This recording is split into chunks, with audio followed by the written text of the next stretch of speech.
Welcome to the Living in Alignment podcast. My name is Amy Landry. Through a collage of conversations, here we distill mindful living and timeless wisdom within a modern, everyday context. Thank you for being here. Today's episode comes with an explicit language warning. Please be mindful if you have young children's ears listening in around you. Octavio Salvado's mission is simple: to share yoga with the world in a way that it was intended, as a spiritual science, not an exercise routine. Everything he teaches is lineage-based, integrated over decades of a hardcore commitment to personal practice. Octavio considers himself a student above all else, a relentless student with unwavering commitment to this extraordinary path that has the potential to truly heal, realign, and empower the world. As a teacher, Octavio has a firm resolve to spend his life helping other dedicated students find more depth in their practices and more purpose, self-reliance, joy, and freedom in their daily lives. He holds absolute certainty that yoga, when practiced correctly, can provide this. Octavio currently lives in beautiful Bali with his amazing wife Emma and their two wild kids, where together they run The Practice, a yoga institute dedicated to keeping the tradition alive.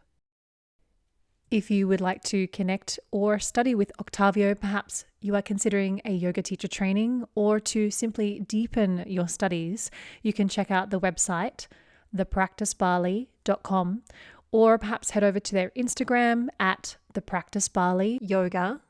And finally, you could also look to checking out their awesome app, which is called Moon, Sun, Fire.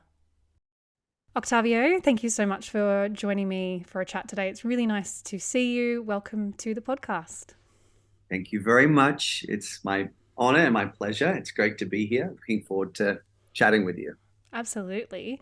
And the way I'd like to begin with you is, I think you are an epic storyteller, and in many ways. But with that in mind, there's going to be people listening to this episode that definitely know you. They've studied with you, they've practiced with you, they know who you are, they really root for you, they love what you stand for personally and professionally. There's also going to be people tuning into this that have no idea who you are and what you stand for and what you do. So let's start with the story. There might even be some haters too, Amy. I wouldn't be surprised. That's okay. We're quite polarizing what we do at the practice, and I think particularly I am as well. So, and that's okay. I love that. You stand for what you stand for, and sometimes I think that's really important. But let's lay some context and foundation, and feel free to be as elaborate or succinct as you like in terms of Octavio's timeline and how I love your story. So how you've come to doing the work that you're doing today. Oh my God. Okay. I was a pretty weird kid. I think serious yogis are all pretty weird kids. Like, most of us grow up with an innate understanding or feeling that things are not exactly what they seem, that there's more going on than what we are being led to believe is reality. I think anyone who's serious about yoga practice or gets drawn to the spiritual path, we're all weird kids, because we know that reality is something beyond the normative view of what reality is. So we're drawn to the spiritual path because of that. And that was definitely the case with myself. I had a lot of strange experiences when I was a kid, spontaneous out-of-body experiences, primarily, that educated me very much in the school of hard knocks, because it wasn't an easy experience. It was terrifying. It created a lot of, I don't want to say trauma, but insomnia for sure, and a lot of confusion. But in amongst that, it educated me very, very completely into the reality that I'm not my body. I knew that from a very, very young age. I knew that there was a part of my being that was transcendent of my body, and that in certain moments, and I had no control over when these moments would happen, but I could slip into this other state of being, and I could move independently of my physical body. So I knew that I wasn't that. And then throughout my teenage years, I was looking for answers, couldn't find any answers. I studied psychology, got kicked out of my psychology degree pretty quickly. That I wanted to explore reality. I wanted to explore the mind, and I wanted to help people. And I thought psychology might be a good way to do it, But I was constantly at loggerheads with the faculty. I remember I got a paper back one time, and it was just covered in red marks, red circles, red asterisks, red this, red that, red everything. And I took it to the head of the psychology department. I said, "What's the deal? Like, these are really good points." And he said to me, "Yeah, but whose ideas are these?" I was like, "They're my ideas." And he said, "Well, you can't have your own ideas. You have to reference these ideas. Whose are they? They're mine. But you can't have your own ideas." And I was like, "Wow, I can't have my own fucking ideas, bro. Come on." So that didn't last very long. That sent me over to India pretty quickly. There's a few steps in between that. Um, I wanted to be on Survivor at one point. I was pretty certain that I was going to win it as well. Dead certain, actually. And so I got down to the final 30 or something in this is Australian Survivor. Final 30, they flew us all up to Sydney to do some weird psychological evaluations. And apparently I failed them. I don't know how I failed them, but I was certain that I was going to, make it. So I cleared my schedule for a 3-month period.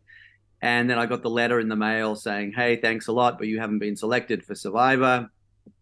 So I had a big space of time free. I ended up going to Thailand, to a little island called Koh Chang. And I got really captivated and mesmerized by this yogi, Claudio, his name was, this French Baba. And I saw him meditating on the beach every single day, and he was just emanating a frequency which I'd never come across before. And I knew that I had to kind of be around this guy, and so I kind of organized a catch up with him. He just handed me a book. He just handed me Autobiography of a Yogi and just said, "Go and read this and come back." And I read it really, really quick. Didn't have anything else to do, so I just blitzed through it. Came back and I said, "Yeah, this is what I'm looking for." And so then he started to teach me some meditation techniques. Encouraged me to sign up for the Self-Realization Fellowship correspondence course, which back then you got by actual mail. It was amazing. Every few weeks you'd get this envelope, with Yogananda's teachings in it and practices and poetry. And oh man, it was amazing. I used to hang out for those letters. And pretty soon after I went to India, and that was it. I just knew, all right, yoga's what I need to be doing in the world. And I just had absolute certainty and conviction that that's what I was here to do. I was here to be an ambassador for this tradition and to fight for it and to bring it to as many people as possible. You've had a couple of significant teachers on your path. Your first teacher did you meet him in Thailand? Is that correct? Yeah, exactly. So that's a guy called David Goulet, the wizard, as I like to call him. David is phenomenal. So he is an incredible healer, an incredible man. He's one of the most underrated teachers that I've ever met, but he likes it that way. He's happy being undercover. But I lived with him for 7 years, and I saw him help people come to experiences within themselves, and particularly around their health, that Western medical science would call miracles. stage 4 cancer being cleared up in 4 weeks. Multiple times I've seen this. Other in quote unquote incurable diseases being cured just through working with the breath, realigning our belief system, a little bit of basic hatha yoga, and some sound frequency stuff. But mainly it's to do with the breath. That's mainly what he works with, the healing power of the breath. So that was amazing. I lived with him for a long time, studied under him, and really got to understand. And before I got completely sidetracked by vinyasa and trying to be cool and hip, that whole shenanigans. For other than Yogananda, and there's a connection there between the teachings of Yogananda and David's first teacher, who was a guy called Dr. Swami Gitananda. So Gitananda and Yogananda were boyhood friends. They both studied under Ram Gopal, the sleepless saint, who's mentioned at the beginning of Autobiography of a Yogi. Yeah. So such a pivotal book for so many people. It is. I mean, some books hold a spiritual frequency. That's that's a big part of svadhyaya, of self-study, when we read these books that have transmission capabilities within them. And there's not too many of them. Like, the most books being written these days don't have a capacity to transmit spiritual frequency, but that one definitely does. And I think that's because of the way that it was written. Yogananda was in a very, very high frequency state when he wrote his books. He's just channeling this information. So that frequency gets embedded into the print, and then when we read it in the right frame of mind, we receive more than just the story. Yeah. And I that was exactly my thought too. I was like, how many books out there do have that kind of impact? And I think it's a book that needs to land in your lap at the right time. I know I picked it up because I'd heard it was such a significant book. I couldn't get through it, and then and actually I think the second time I read it was around, this is really interesting now having this conversation. The second time I read it, oh no, maybe not. I remember you went to Chidambaram once, and I went to Chidambaram shortly after you. Maybe it was before then though. I can't remember, but there was a pivotal trip that I had to India, and I feel like you almost have to have a sort of a significant experience, and then all of a sudden the book, it comes back to you, it's in front of you, and it just lands in like a completely different way. And as you said, there's really not much out there like it. But look, just going back a little bit, I think it's funny that and you've said this before when I've done trainings with you, but you're joking about when you were trying to be trendy and cool and do all the vinyasa stuff. It was 10 years ago that I kind of connected some dots in preparation for our chat. And it was 10 years ago that I did my first in-person class with you at Desaseni in Bali. Oh my God. So my heart just elevated because I'm nervous about what you're going to say. No, well, you shouldn't be, because I distinctly remember, like, I only went to your classes, and I even have to this day the little kirtan book. I went to your kirtan. Sure. I didn't even talk to you. You were such a cool kid. Everybody wanted to talk to you. But I do remember that shortly after that, whenever I knew you were in Australia, I attended a couple of your Sydney workshops over the years. But every time I've practiced with you or been exposed to you, and I knew of you before this. Obviously, I went to Desaseni. I knew you were going to be there. I can't remember how. This was back when Facebook was like the coolest thing, and you even had a Facebook account. And I did. It just seems like another life. But I've always felt that I can tell that you are not regurgitating like something you've read, right? I can tell, it is so evident to me that what you teach and what you share with other people is through experience. Like, it's, you've learned something and then you've taken it on and you've applied it and you've practiced it, and it's totally embodied knowledge, which is so different today. We tend to be so guilty of just reading something and being inspired by it. It's probably like a sattvic trait in a sense. Like, we want to share it. It's beautiful. It's inspiring. But for you, it's been so evident, even 10 years ago to me. Yes, you did this really cool vinyasa class. P.S. I loved it. I was so into that too. That was, it was the flavor of the time. But it was so entrenched in something deeper than just the physical practice. And so I totally salute you for that, because thank you. Yeah, it was. Well, that was from David. That's what David instilled in me. Before I got into vinyasa, it wasn't about asana at all. It was about mantra. It was about yantra. It was about chakra. It was about pranayama. So it was, and David he's an amazing teacher, but he's a practitioner. He When I did my first training with him back in the early 2000s, and I knew I had to teach. I was like, David, what do I do? How do I teach? And he just laughed at me. He said, don't even worry about that. All you need to focus on is your own practice, and everything else will magnetize itself to you if that is your dharma, if that is your destiny to share these teachings in a teaching capacity. Don't even worry about it. You won't be able to stop the opportunities, the students from coming, if you are magnetic enough through the energy of your own practice. And I just took him for his word, and I dedicated myself to just being the best possible practitioner that I could. And he set a really high standard. He was up at 3:30 every single day, and didn't sleep very much, practice long practices every single day. So that was my kind of mentor. That was my gold standard. So I got that practice is essential, the most essential thing, samskara, embedded in me pretty early. And I think that has served my teaching and everything else until this day. Yeah, such a gift, because it's not so common these days to be that close to a teacher with such positive influence. And evidently he's teaching you something that's far beyond asana. So even though you kind of got down that spiral of what was kind of popular at the time, it was always there as a foundation. Yeah, the leggings, the leotards, the whole 9 yards, Amy. But look, you raised the subject of dharma, so let's chat about that, because Okay.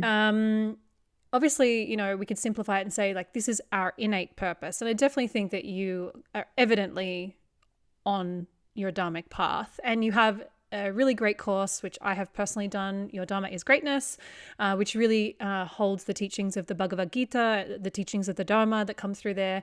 So, it's that which we keep returning to. Do you want to elaborate on, for those listening, like, what is Dharma? Like, really at its heart, what do you believe it is? How have you felt that and experienced that through your personal life? With a lot of yoga concepts, I think the issue is they get overcomplicated. We, as a yoga collective, and I would say that a lot of this has been intentional overcomplication to throw us off course, because the powers that be know how powerful yoga is, and if us kids get our hands on the real deal, we're ungovernable. You can't mess with individuals who are empowered and connected to consciousness. You can't. There's nothing you can do to them. And that's really that's what it's about at the end of the day. It's not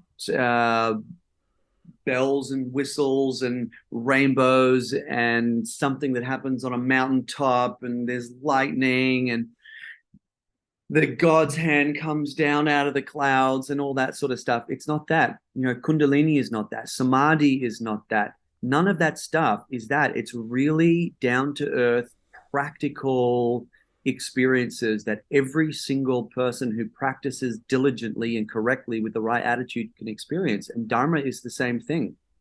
If you wanted to address Dharma in a really non-yogic Western kind of way, you would say it is your conscience coupled with your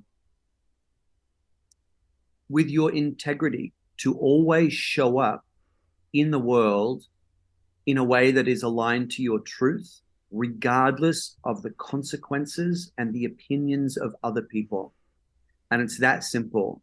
We all know what our dharmic essence is because it's been there since we were kids. Dharma is not the job that we do. It's not our vocation, but certain vocations and jobs will give us an opportunity to bring that essence, that dharmic essence of who we are, to fruition more effectively. Obviously, I could bring my essence forward through a professional tennis career. I could, but I don't think it would be as effective.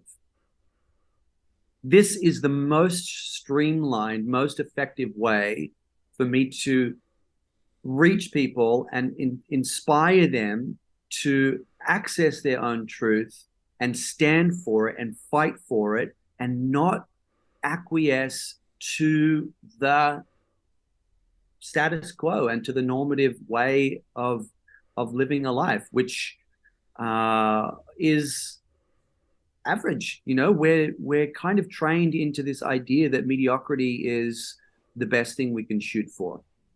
Just get the job. Just do the things, live your life. Don't wish for too much. No, wish for the world. We are creators. We are designed. That's what all of these chakras are. That's what all of these nadis are. We are designed to be powerful creators, to bring our dreams into manifestation. That's what we're here to do. And no other creature on the earth is here to fulfill that function, but we are. In the image and likeness of the creator, we are here to create. That's why we're set up in the subtle body way that we are. We just have to figure out, well, not even figure out, Amy, because we already know it.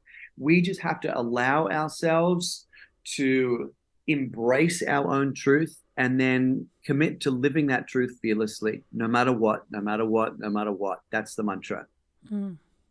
That's Dharma.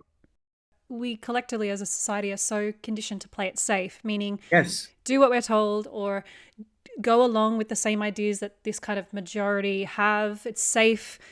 I don't want to be isolated. I think to some degree that's kind of embedded in us for our security and survival, but we don't really need that these days anymore. We don't need to worry so much about the herd. We can find our people. We can, we find people that we can be in solidarity with to pursue what we want to pursue and what we're here to do, essentially. Yeah. Yeah. So, when we're talking about this connection to consciousness, this connection to soul, or whatever you want to call it, that only happens through the highest expression of the Buddhi mind, the Sattvic Buddhi.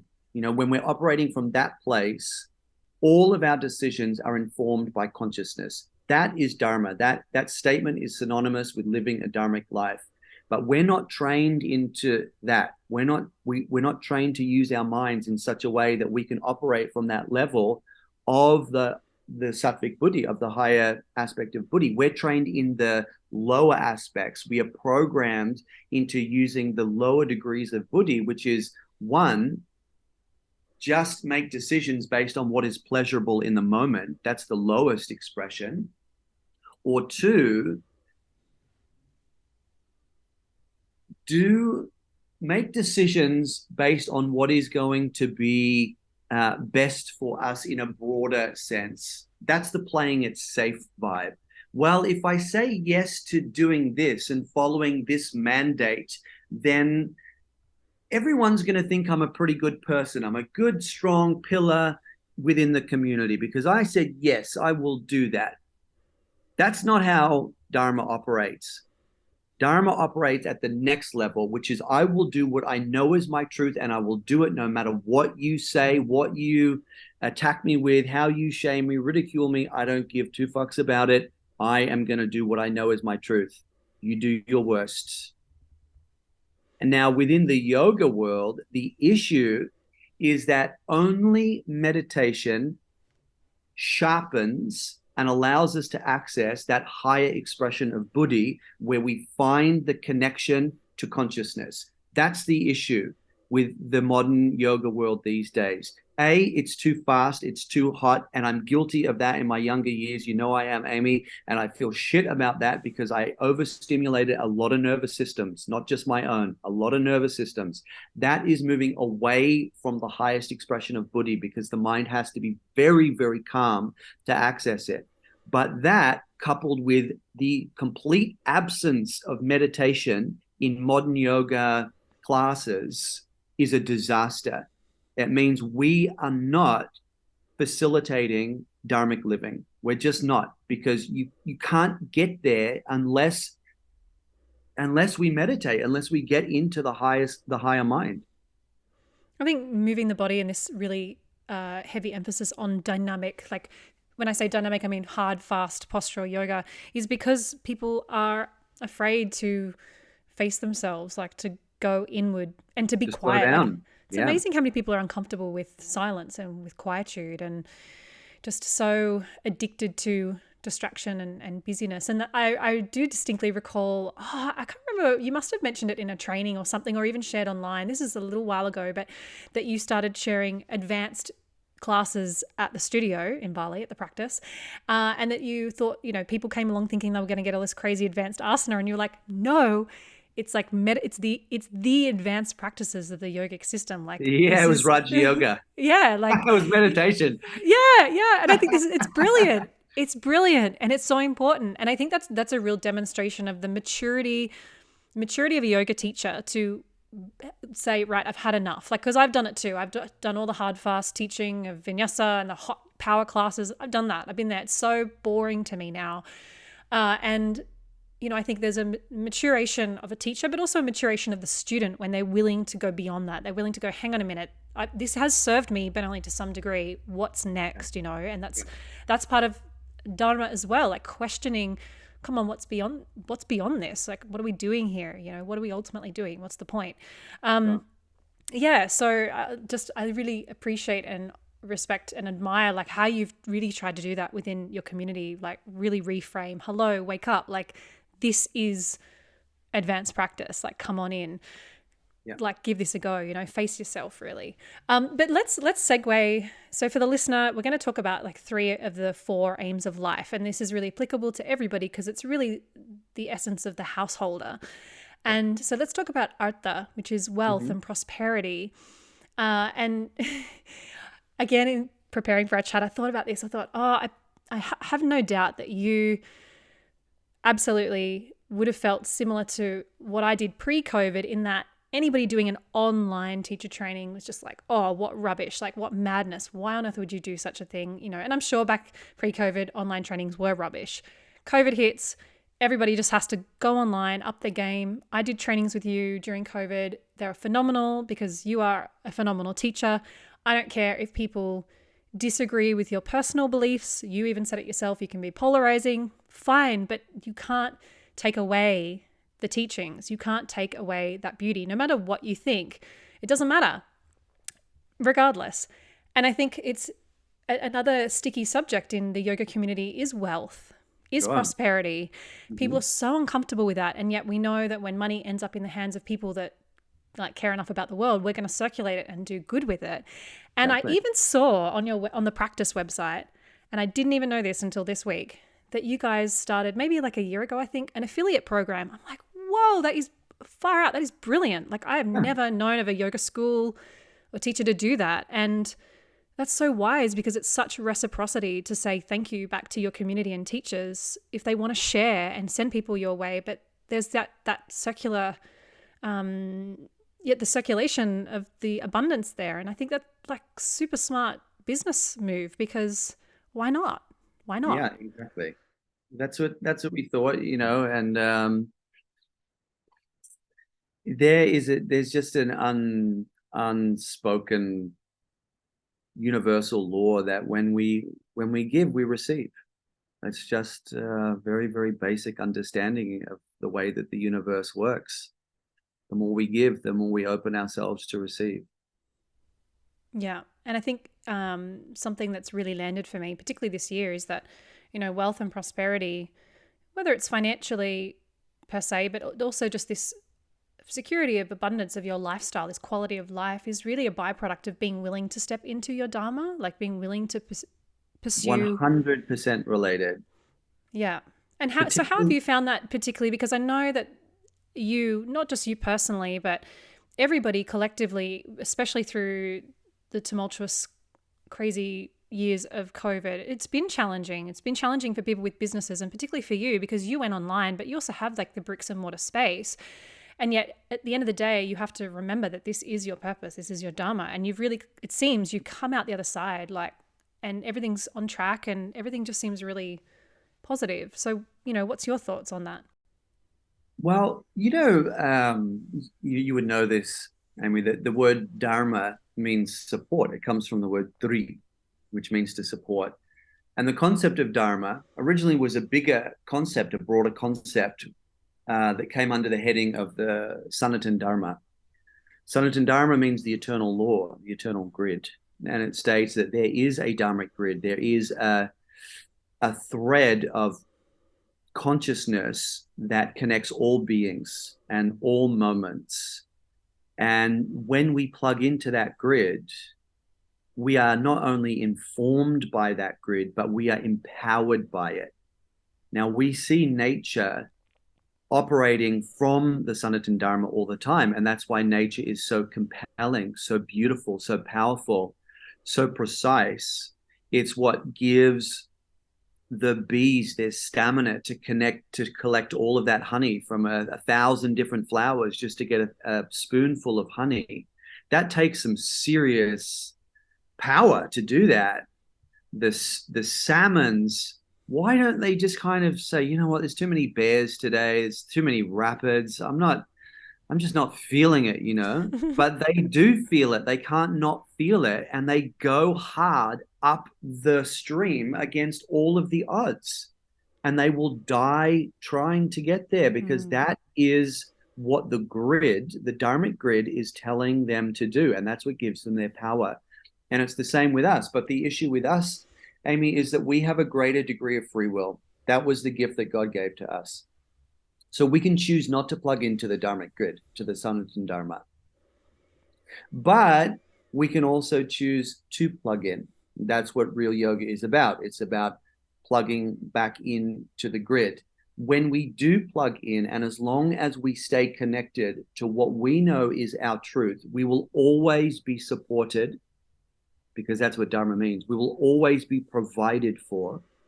But if we deviate, during COVID, if I had have softened my stance and gone against my conscience and not said the things that I said, if I had have played it safe, and I had a lot of teachers leave my studio because they're like, stop talking, you know, stop saying these things. Just shh, just let it be. No, fuck that. I cannot let it be. If I feel compelled in my being, in my cells, to stand and fight and speak and bring things to people's attention, I have to do it. I can't not do it, because as soon as I go against that feeling, I step outside of the Sanatana Dharma and I lose my power. I will no longer be supported. The studio would not have stayed open. We thrived during COVID. We smashed it out of the park. And that's because of Dharma. That's because I would not compromise my own truth, no matter what. And what I found, you don't need to be the most popular yoga teacher in the world. In fact, you can have 95% of the yoga world hating you, which I think is probably pretty accurate. And that's fine. But the 5% that resonate will fucking love you, because you're living Dharma. You're doing something which in this day and age, in this modern yoga world day and age, not many people are wanting to do. They want to play it safe. They want to, throw up the virtue signals and show everyone, hey, yeah, well, I'm a part of this whole scam that's going on, because that's what the majority of people, they think that's what they want to hear. But that's fine. But though that 95% are never gonna love you. As soon as you do one thing wrong, as soon as you put up one post, they're gonna fucking attack you and rip your head off. Better to just get that out of the way early. Let them rip your head off early. But the 5% who stay, man, that's a community. So that's what we have now. We have a hardcore 5% community. And I don't want any more. That's enough. That's enough for us to thrive. Hopefully the teachings are helping other people to thrive. But you're really clear on who you're serving. And if anything, if you wanted to get out of the yoga context but into a business context, that's actually a really successful way to do business, is like really know who your people are and who you're serving. Exactly. Don't try and serve everyone. Yeah, but at the same time, it's really sad that I think the biggest issue at play here too is, and we won't go too much down this wormhole, but one thing I'm trying to be conscious of in my own life is no matter what my beliefs are, like let everybody else can do their thing. That's fine. Like you have this really strong decision and purpose to really speak your truth. And there's a lot of stuff that you speak to that I am totally in agreement with. I'm totally on the same page as you. I might not share that in the same way because that's you, that's Octavio, but I stand by you. But there's things that you share and that you believe that are not necessarily for me, but I don't care. Like I'm not going to like totally bail and be like, you're a lost cause because I don't agree with 100% of everything that you believe. And that's the problem these days. I think that no one's willing to really hear and listen and to also accept that we can all have differences, but that's okay. Like we can still also be like in each other's community and be respectful and, you know, accept that other people believe different things. And it is really sad to see so many people, I think, walk away from you because, and I know that they would disagree here, but I suppose as someone who agrees wholeheartedly with a lot of what you stand for, which is polarizing stuff, but I also don't agree 100% on everything, I still think you're an absolutely fantastic teacher and that anybody learning from you, anybody out there listening to this conversation, if they were to learn from you, like they're going to learn so much and be so enriched by what you have to share. So can everybody just for a moment put aside personal stuff and just go back to the teachings, you know, go back to source and go back to like what actually unites us and brings us together. And that willingness, but the willingness to do that is what might actually bring us together and actually make us be a little bit more rational and see truth, you know. I don't know. It's a bizarre time. And yeah, I mean, I've spoken to this on previous episodes. It's a really polarizing time, and yeah, you are very assertive in your beliefs, but so you're allowed to be. You are allowed to be. And if people don't agree with everything you say, that's fine. And we can still all live harmoniously together. I don't know. It's a fairy tale, perhaps, but that's just what I think is possible or should be possible anyway. I would like to think so, Amy, as well. I think that I've had conversations with people that whose views I diametrically oppose, but the spirit and the conviction in these people when they're speaking, I can't not adore them. You know, I'm like, yes, brother, yes, sister, you speak it. I don't agree with you, but fuck yeah, you're speaking with, and I love that. Why can't we get back to that? You know, yeah, let people have their opinions, and not try and impose our own stuff on others to the point that if they don't adopt it, then they're a bad person. That's the problem. Yeah, and look, but I think, you know, in honesty, you know, someone could probably flip that on you because obviously there is an assertive sense of putting this forward. But when I see it, when I come from like an emotional neutrality, like I'm, you know, like it's like an embodiment of vairagya. It's like, okay, I'm going to take away this dispassion. I'm going to embody dispassion, and I'm going to look at what you've got to say, and okay, either I agree with it or I don't. But why do I have to be so affected by it? Like, it's okay. It's your platform. It's your space. You say what you want, and that's okay. Like, totally. I don't need to be angry at you. And as I said, there's a lot of stuff that you speak about that I'm totally on board with. But so I'm not speaking to me personally as in that's how I felt, but that's how I try to see people. I'm like, if I don't like it or I don't agree, okay, whatever, just move on. Let's move on. But everybody should have the right to really speak up and speak out about what they believe. Particularly on their own platforms, you know, particularly in their own space. I'm not going to come onto someone else's page, someone else's space, and start slamming them and calling them a horrible person and a bigot and all this sort of stuff. It's like, no, this is my space. I'm going to speak my truth here. If people are interested, great, fantastic. If you're not, that's fine too. Go away. Speak your own truth in your own space. If anything, it's inspiring. Like it's you are, even if someone doesn't agree with you in every way, it's inspiring sense of someone owning their beliefs and owning wholeheartedly what is, you know, true, and being willing to put themselves out really vulnerably to make a difference. Like, you are so like, this is what I believe. I have this firm resolve. I have this firm dharma, and I am going to pursue it no matter what. And as you said, it doesn't matter who I seemingly tick off, because at the end of the day, we all need to own our own reactions. We need to be responsible for our own sensitivities and see how our own stories and experience of those filters are on what we're reading and how we're digesting it. But at the end of the day, we should each be free to speak out. And yeah, look, we could talk about this forever, but I think at the end of the day, you are really stepping, particularly as a yoga teacher in our community, into that leadership that, like, I am not going to submit to following the sheep, and I'm just going to stand up for what I believe is true. And that's your dharma. And why not? Why not? That is dharma. That is dharma. Amy, when I spoke with when I had the conversation with David Icke, I don't know if you saw it or saw it all the way to the end. It was a No, bloody I long didn't. interview because the brother loves to chat. But right at the end, I was like, David, what's the one thing that people can start doing to shift this whole situation at the moment? And he said people need to start standing up and speaking their truth no matter what. If people don't do that, nothing will ever change.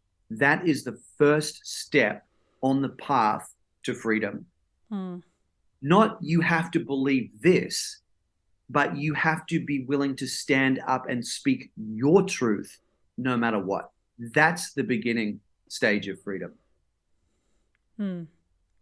So let's move now. So we've really talked about dharma, and we've woven in this concept of artha and embracing the prosperity of stepping onto that path and really being willing to move into it. So finally, let's talk about karma as opposed to karma for the listener. Can I say one more thing about Yeah. that? Yeah. Because you touched on it earlier. You said that there's this sort of program running through the yoga world that has been there since when I came into the yoga world. There was that program already that if you're a spiritual person, you should not be financially abundant. That's bullshit. That's absolute bullshit. What we offer is as valuable as someone who's working on the physical body, medically, working on the mental body, psychologically, to work on the subtle body, to give people an opportunity to reconnect with consciousness. What is more valuable than that? I don't know anything that's more valuable than that. So the idea that yoga teachers should be poor, and if you have to be kind of showerless, shoeless, penniless, and that somehow makes you a good yoga teacher, that doesn't make any sense whatsoever. And that goes against the teachings of the Sanatana Dharma completely. Because if we are plugged into our truth and we're doing what we are truly called to do, then we will always be abundantly provided for, energetically provided for. And that's a good telltale sign. If you're wondering, am I on my true path? Is this what I'm meant to be doing? Well, how energized are you when you're doing it?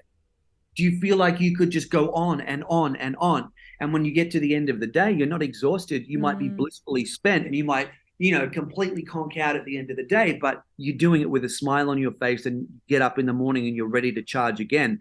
That's when you know you're not running on regular fuel anymore. That's not regular energy system stuff. That's dharmic energy. That's from the grid. That's how we know, because we're energized. Totally. We are abundantly provided for, and that abundance is not limited to energetic abundance, but it will come in multiple forms, many forms, including financial. We will always have enough to provide for ourselves, to provide for our families, to continue on with our dharmic mission. We'll always have enough. If part of that is to set up studios and do all these sorts of things, we will find the money, we will find a way, and we should want that. We should stay hungry as it relates to how we can dharmically serve the world. We shouldn't put a cap on it and be nervous about, well, that's a few too many zeros in my bank account that, maybe maybe I'm a capitalist now, I'm not even a good yogi. No, but dharmically, you can do such great things with that. You can expand, and that's what Tantra means. It's one of the meanings of Tantra. It means to expand, to weave it all together and then expand what we are capable of achieving as it relates to Dharma. That's the expansion. All right. So how do I expand from where I am at the moment? I've got the studio in Bali. I've got some teacher trainings going on, some online programs. What's the next expansion? All right. Well, for that to expand more, I'm going to need to invest more. Fine. That's okay because there's no limit. It's not like, the money runs out and it's gone. It all comes back in. But it needs to come in so that I can expand it out, and then more will come in so I can expand it out again. So I've got no issue with making a lot of money. I want to make a lot of money because I want to keep expanding my dharmic mission. I guess it's a real appreciation. It's almost like a yogic concept in the sense that, like, if you see money as energy, as prana, as something that it's like Shakti, it circulates, right? And it's just our state defines our relationship to it. I kind of wondered too if, maybe there's a little bit of impression here from, I'm not pointing the finger at something like Patanjali's Yoga Sutras, but the path of the renunciate, like the ascetics. They didn't want anything. They had no need for anything, like, that being the stereotype of being yogic, when we know that ultimately, and this will probably be a really good segue actually, but the path of Tantra and the path of Hatha Yoga is really informing modern yoga has informed modern yoga as we know it today, because it is applicable to the householder. We can still be in the world and be of the world. So let's talk about karma being pleasure, Kama, being pleasure. And I do think, this is taught as one of the 4 aims of life for the average person, for the householder in the yoga tradition. And yet it's very tantric in a sense. It's like the pleasure of life rather than renouncing or disassociating with life. Sure. I mean, you can't separate yoga and Tantra, really. And I think that's one of the things that Patanjali is trying to demonstrate. Sutra is the same root word as our English word suture. Suture means to stitch a wound. So what's the wound? Well, there's a wound in consciousness. Obviously, the mind's become separated from consciousness. That's one wound that needs to be sutured back together. But the multi-layered meaning of Yoga Sutra is suturing back together the wound that's happened with yoga, the separation between Tantra and yoga. Yoga is about the mind. Tantra is about energy. We need both of these things. So chapter 1 of Yoga Sutra is very much about the mind and achieving samadhi through the path of meditation. But chapter 2, chapter 3, that's all about, he calls it Kriya Yoga, but it's tapas, it's asana, it's pranayama. So Tantra is a part of Yoga Sutra. What Patanjali is saying is that it's all part of the same thing. Bhakti, Jnana Yoga, Kriya Yoga, meditation, Raja Yoga, all of it, they all belong together. And they're not separate. So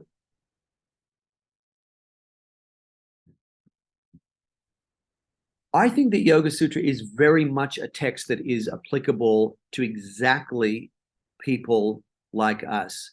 He says in the 2nd chapter, the goal of life is to recognize the unconscious mixing of Purusha and Prakriti. So the unconscious mixing. We think we are the I amness that we are. That's consciousness. That's Purusha. But we think that the I amness of ourself is Prakriti.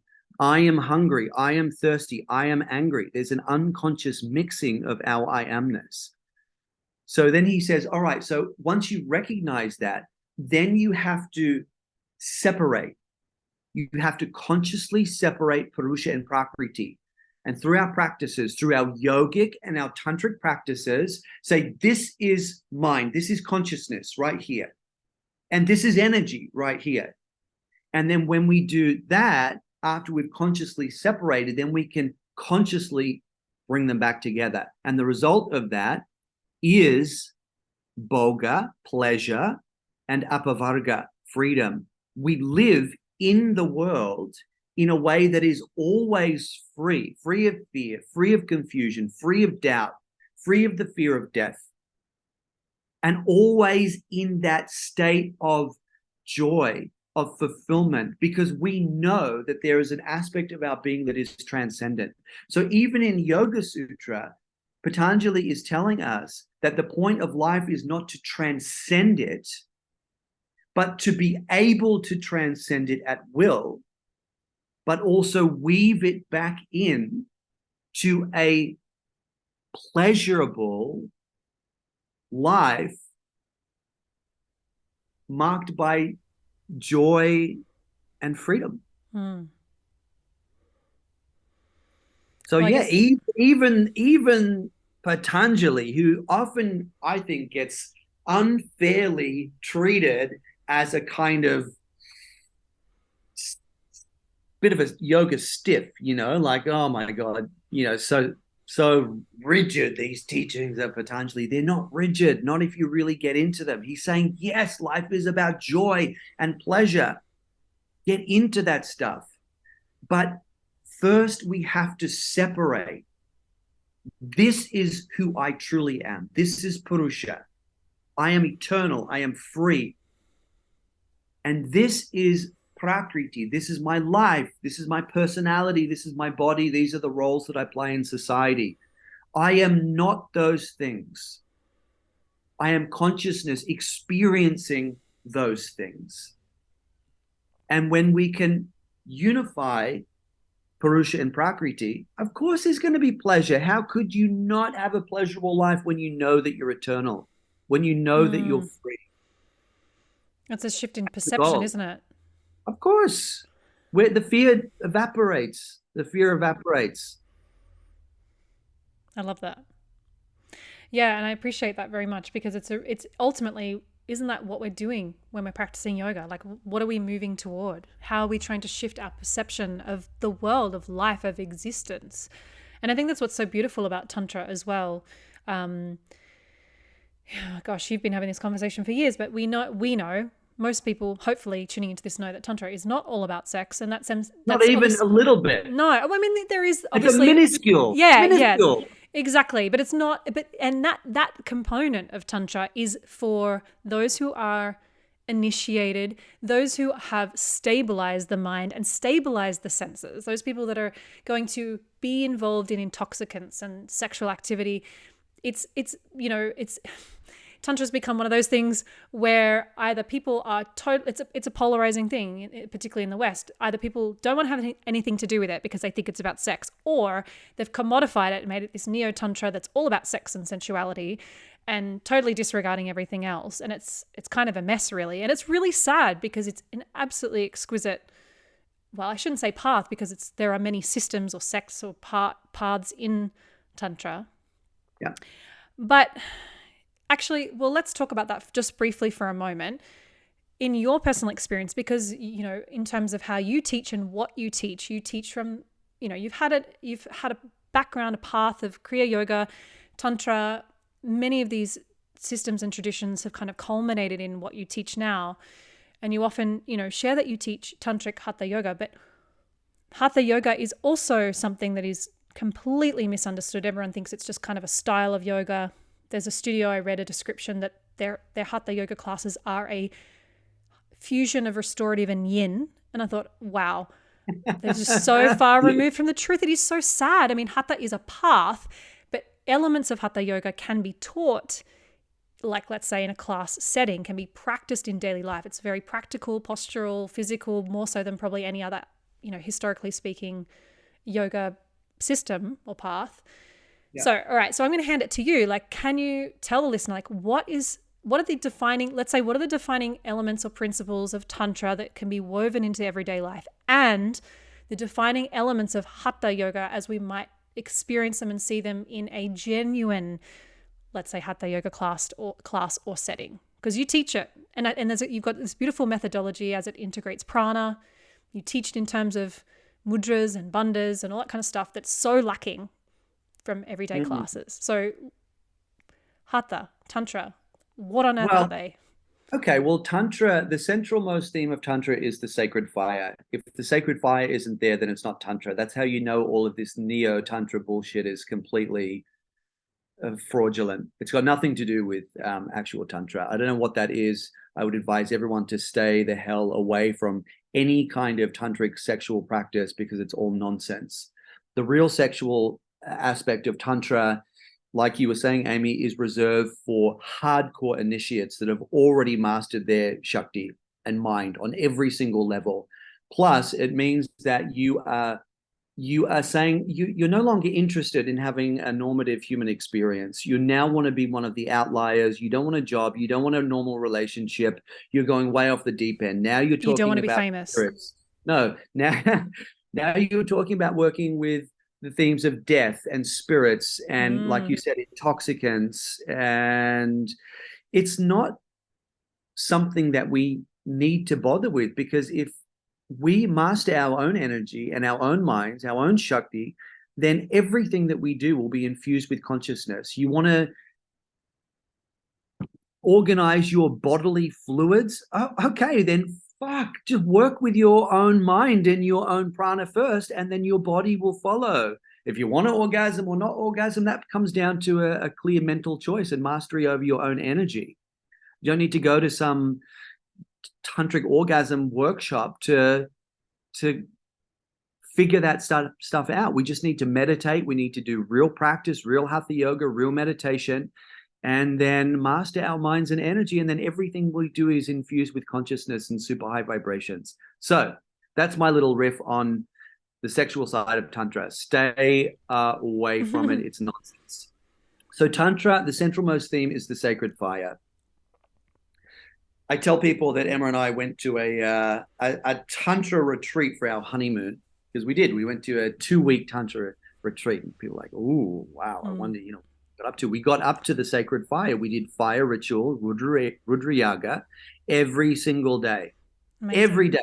That's all we did, because that's what Tantra is. It's connecting to Prakriti. It's connecting to the energies of nature and using the fire as a portal through to that other world of pure consciousness. It's both, but the fire is the central theme.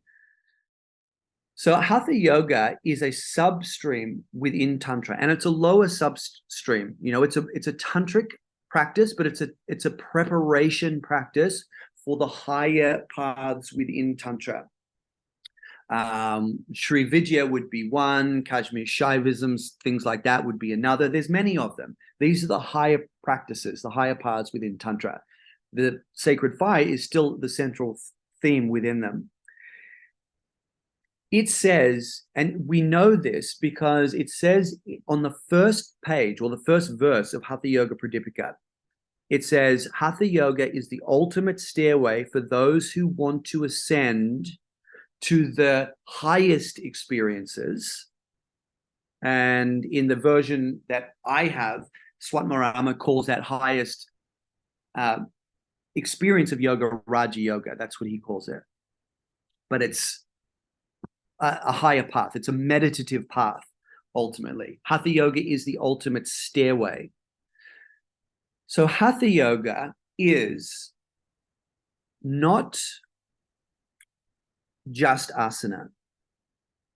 And the asana component of Hatha Yoga, so let's say there's 5 or 6 components of Hatha Yoga, which is a substream and a preparation technique within the broader field of Tantra. Hatha Yoga's got maybe 5 elements to it. We'll talk about what they are. But the asana element, which is the first element, the first aspect of Hatha Yoga, must be done in 2 ways to fulfill its role as being asana. The first role of asana needs to be that it's focused on cultivating mental stability, not flexibility, not even physical stability, but mental stability. That requires that we practice asana in a very specific way to achieve that goal. The other goal of asana is the cultivation of energy, or the cultivation and the liberation of energy. So, for example, when we do some postures and we hold them for a long time, we get an opportunity to see the programs that we're running in the lower mind. So we work on the mind.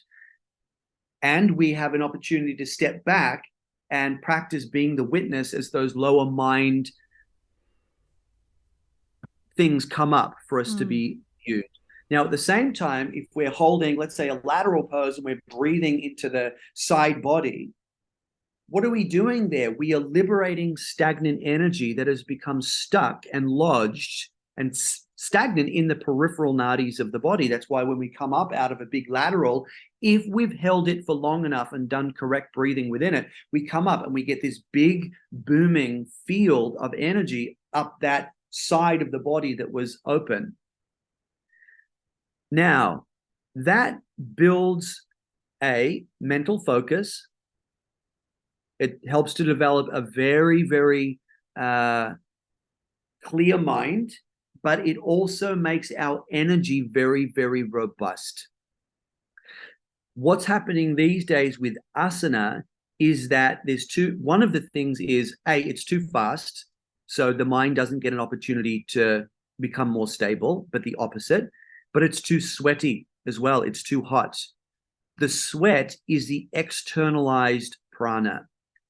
Asana is about cultivating prana inwardly, because then it becomes like the glue that allows the internalization of the mind to happen and to stick more potently. The more prana we have inside of us, not sweated out onto the mat like a swimming pool, but the internalized prana makes it easier to meditate, because then there's more glue for the mind to stick to, because prana and mind always operate together. So if we're sweating, and this is another issue, Amy, with having music going.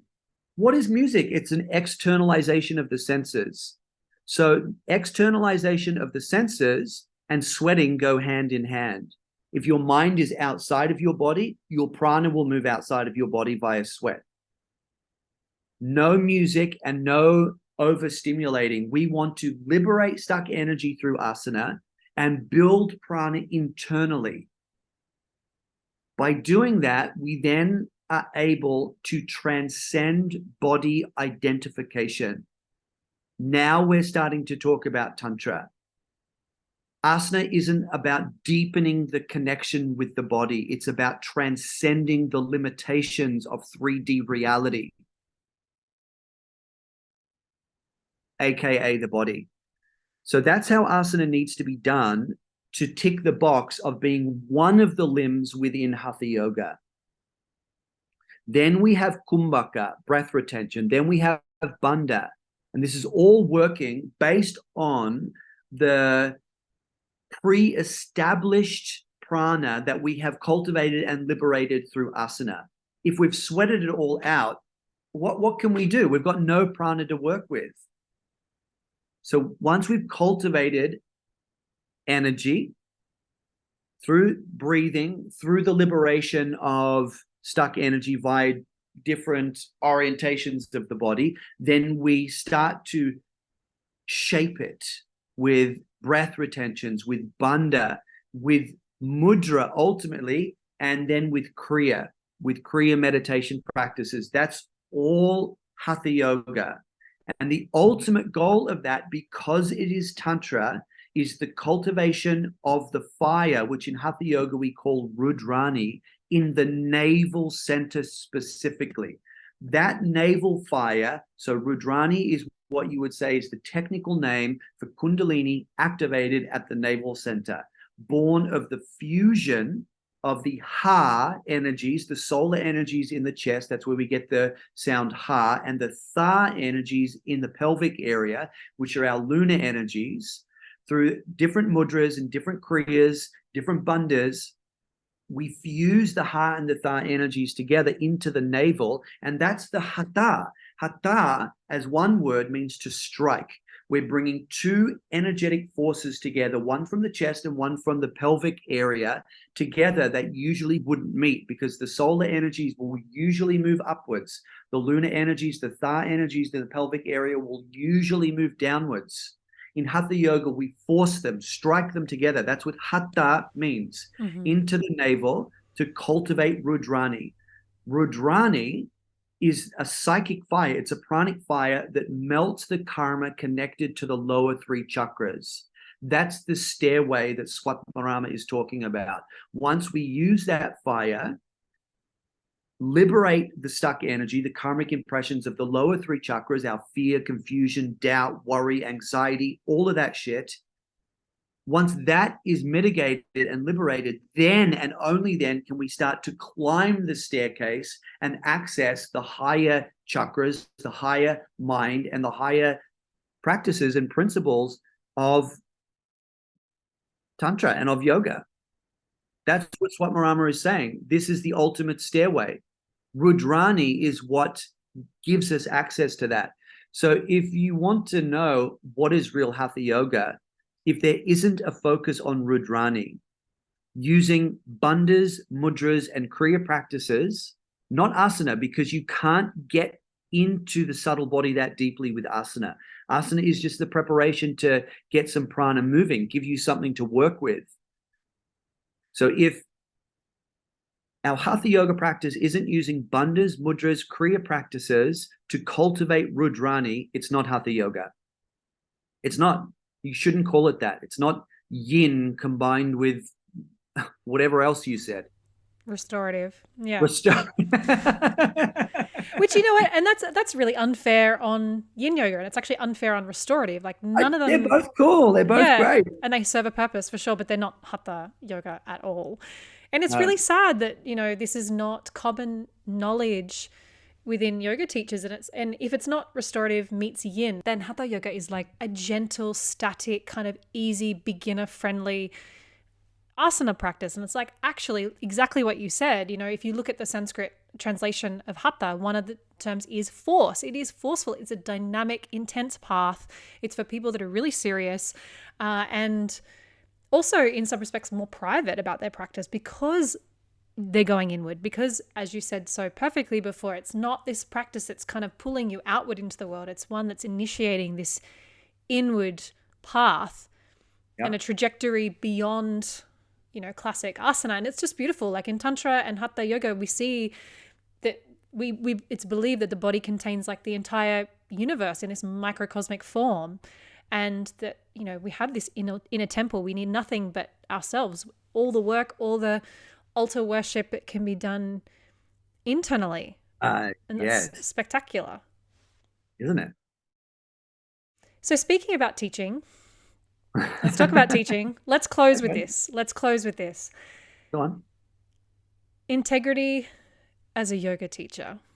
Teacher. So I'm sure we could talk about this for a whole hour.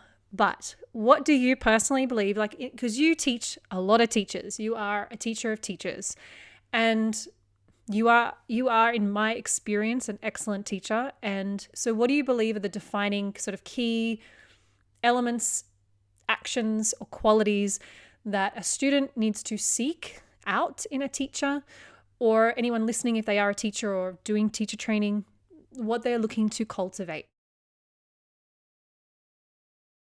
Oh, Amy, wow, where do we even start? Okay, rule number one is you're not allowed to sleep with your students. And if you get caught, you're not allowed to lie about it.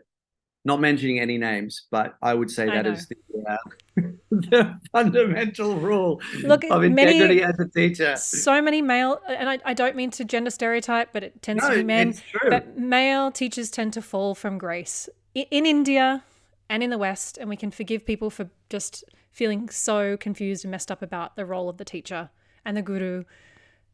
But yes, totally on point. Absolutely.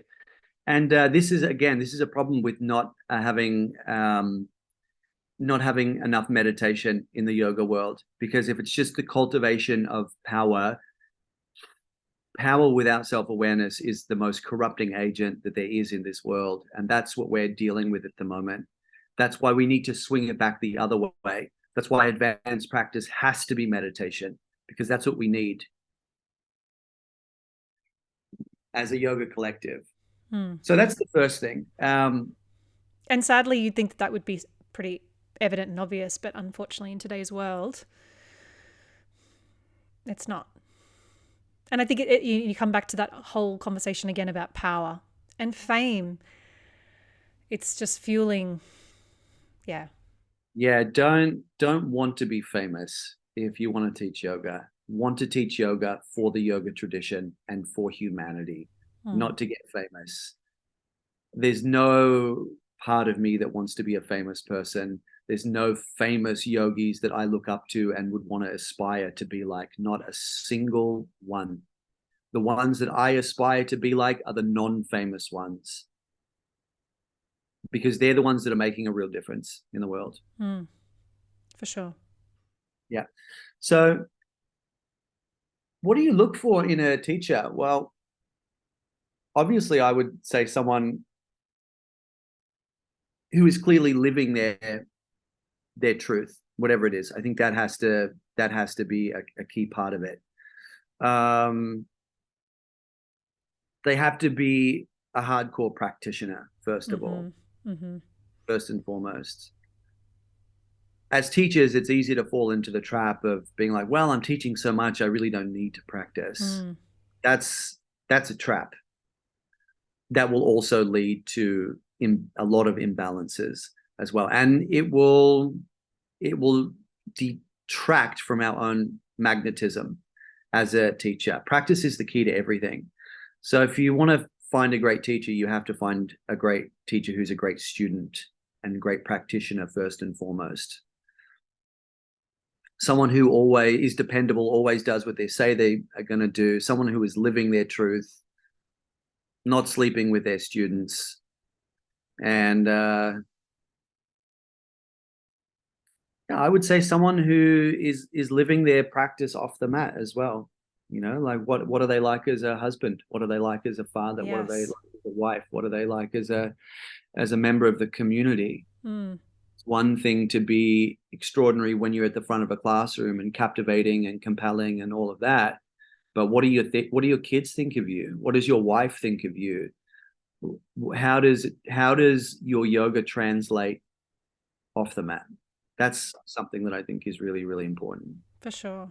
Yeah. And well, I guess it's that evolution again, as I said earlier, the maturation of your practice, really. And I think for me personally, having young kids and being in the real heavy, intense years of motherhood, it's really helped me truly grasp an idea of what it's like to feel like I can confidently say that I practice and I live yoga, because I can't spend 2 hours necessarily doing a practice like I used to. It's refining what I'm doing, and then also seeing how that translates, how I'm translating everything I've studied and learned, and how have I really assimilated it and translated it into everyday life. And that's super important. And I think sorry, go ahead. I was just going to say, and it shows, Amy, you can tell someone who is living yoga on and off the mat. That's why I wanted to do this chat with you. I get asked to do these things quite a lot, and usually I say no, but I know that you're a practitioner. I know that you're a proper yogini, and that's why I said yes, because that's exactly the kind of person that I want to support. Thank you. Because they're few and far between, but there's a frequency which you're emitting, which it tells me that you are practicing, that you are living yoga as your daily truth. Well, I think there's a hunger for studentship though too. In someone who's a real teacher, there's a hunger for studentship, like to continually learn, study, practice, repeat. For sure. But at the same time, there's a risk here, because, and I've been trapped into it too, just constantly spending money on doing one course after another, thinking that I'm going to get better and find the answers. But there's so much nectar in that which I have already done. Like the courses I've done with you, like I could absolutely, and I do. I revisit the manuals and the content, and then you're revisiting this stuff as a different person. You're older, you've taught more, you've done more, and then you're seeing it in a different way. And quite often I think when we do these trainings, we're given so much juice, and we can keep returning back to it because, it evolves in itself. And we can get into a trap of wanting more knowledge. Like the intellect just wants to feel like we're smarter and we know more, but we haven't actually practiced and assimilated what we've taken in. Yeah, 100%. I think that's a big danger as well. And it's a part of it. It's part of the process. Like there's definitely things that we need to know about. We need to educate ourselves. However, it gets to a point where as long as you are hitting those two principles, and this is what the Bhagavad Gita, this is what it's all about. It's, Krishna and Arjuna may well have been historical figures, and that's all well and good. But Vyasa is writing this text as a yoga manual. That's what it is. It's a yoga manual. So the reflection in yogic terms is that Krishna is consciousness shining through the higher mind. It's Krishna consciousness shining through the higher mind. And Arjuna, as the third brother of 5, is the third chakra. He is the Manipura chakra triangle pointing downwards, which is the way that we usually see it. Krishna, consciousness shining through the higher mind, the 7th shining through the 6th, is saying, hey man, stand up, turn that triangle upwards. Let all of your power now start to illuminate the spiritual dimension of your life. So if we have a practice that ignites the fire inside of us at the level of the Manipura chakra, and that's what Rudrani is, if we have that, and we have a practice like mantra japa done correctly, like Raja Yoga done correctly, that brings us into the sattvic buddhi, and which is typified, when you're in it, because your experience within your own mind is one of luminosity and joy. If you're in luminosity and joy in your meditation, that means that consciousness is penetrating, informing you, guiding you every single day. Plus you have the fire coming from the Rudrani. That's all you need. No more window shopping needed. Just do that. Do it for 5 years, then do it for 5 more, then keep going. We don't need more than that. Because that is the goal. That's all that we need. Fire in the navel, light and joy in the mind. Krishna, Arjuna, and the result is Dharma. Then you live the life that you were meant to live. That's that simple. You don't need any more techniques. So spot on. And, when you mentioned before, when we're really highlighting integrity as a teacher, and you were talking about, being in relationship with everybody around you, this is kind of looping everything back in here, but I really see your relationship with Emma. And it's true. Like I can see how much you love each other, and it's so beautiful. Like you guys seem to just like balance each other out so perfectly, and you can see it is so evident. I mean, no relationship's perfect. We always have, it's not like, rainbows and roses 24/7, but like you guys are such a team. You're so united. And despite the, the polarity that, has come about through you really speaking out about what you believe, she's like right solid by your side. And she seems to just be so unwavered, so steady. And you the same toward her. It's just like, I love it. It's just the most beautiful, aspiring relationship and marriage. And yeah, I salute you guys. You're just beautiful together. Thank you. That's real as well. That's not just something that we put on show. It's a real marriage. It's something that I've never experienced before, and we would both attribute that to our practices. We are doing the work on ourselves every single day. We get up at 5:30. We do our own stuff. We have our own practice rooms. We align to our truth in our own separate ways, and then we bring those truths together, and they match, and it's amazing. Yeah, it just seems really phenomenal, like a beautiful, and it's really traditionalist, I guess, but it's so nice to see people in such a beautiful, harmonious, like marriage where you are evidently like loyal for life. It's like it's what's boring and old school now, just people married. Boring. Yeah, I know. Two people married and living happily, but it's I don't know. It's just, and it's such a gift. And I'm not saying everybody should just stay in marriage if they're not happy. But like, you guys are making something work, and you're evidently loyal and committed and just so in it for life. Like, your life, like, I don't know if you know what I'm saying. You know what I'm Yeah, saying. she's the best. Emma's amazing. I don't know what I'd do without her, to be honest. Yeah. She's the best. Yeah. Beautiful. I'm going to let you go, Octavio. I'm conscious of your time, but I'm deeply appreciative for everything, for this conversation, but all that you have done and continue to do in our community. And Jamie, you too. You're doing a great job. You got your flag in the ground as well. So go you as well. thank you. That means so much. If this episode was of value to you and your life, please subscribe.